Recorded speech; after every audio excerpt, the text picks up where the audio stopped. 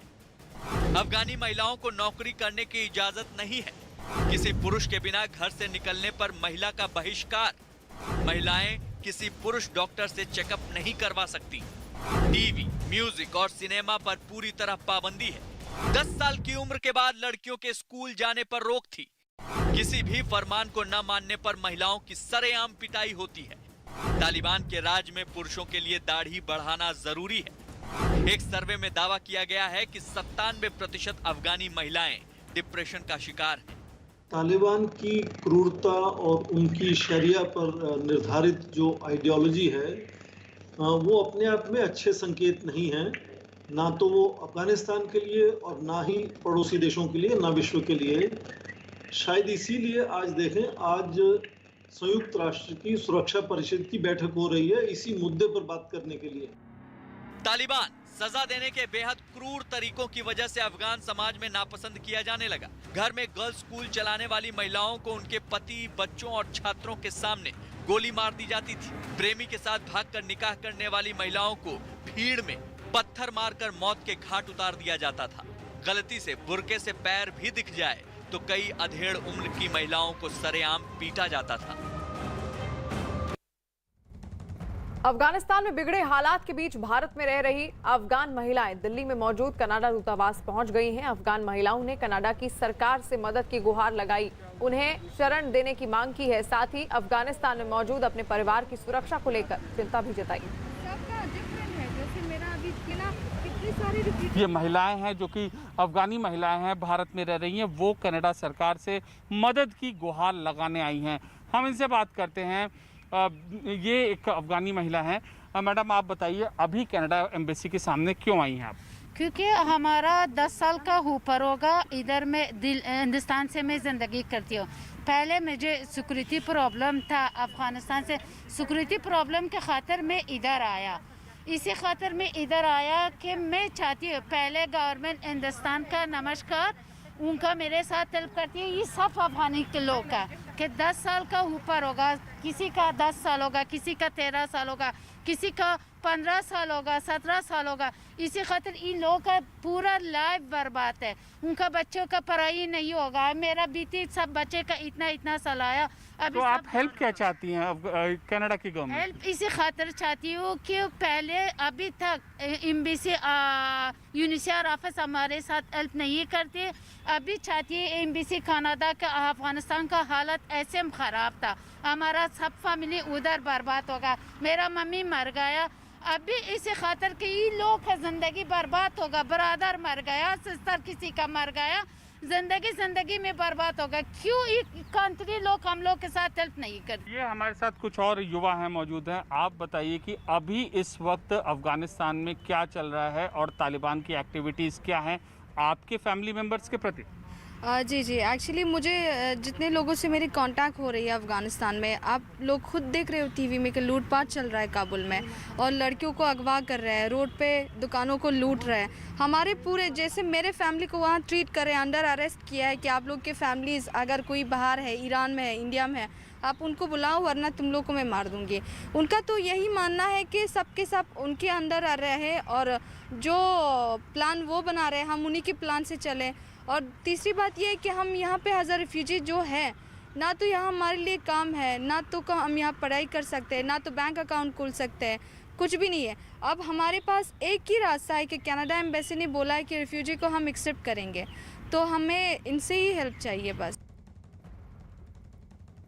पाकिस्तान के लाहौर में सिख समुदाय के शासक रहे महाराजा रणजीत सिंह की घोड़े पर सवार मूर्ति को एक बार फिर तोड़ दिया गया। ये तीसरी बार है जब इस घटना को अंजाम दिया गया।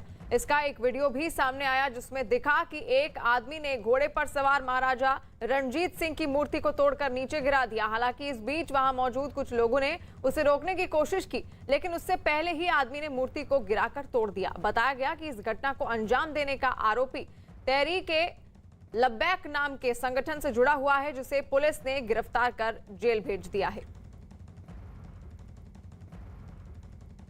तो आपको बता दें कि पाकिस्तान के लाहौर में सिख समुदाय के शासक रहे महाराजा रणजीत सिंह की घोड़े पर सवार मूर्ति को एक बार फिर तोड़ दिया गया है। ये तीसरी बार है जब इस घटना को अंजाम दिया गया। इसका एक वीडियो भी सामने आया है जिसमें दिखा कि एक आदमी ने घोड़े पर सवार महाराजा रणजीत सिंह की मूर्ति को तोड़कर नीचे गिरा दिया।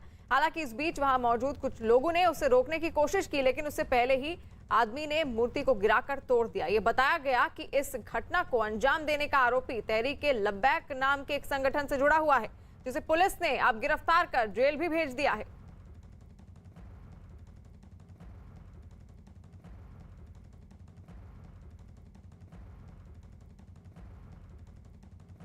महाराजा रणजीत सिंह जैसे सेकुलर राजा जिन्होंने सभी धर्मों को मान सम्मान दिया, आज उनके साथ ऐसी उनकी प्रतिमा के साथ जिस तरह का दुर्व्यवहार किया गया, ये बहुत निंदनीय है, बड़ा शर्मसार है, बड़ा दुखदायी है।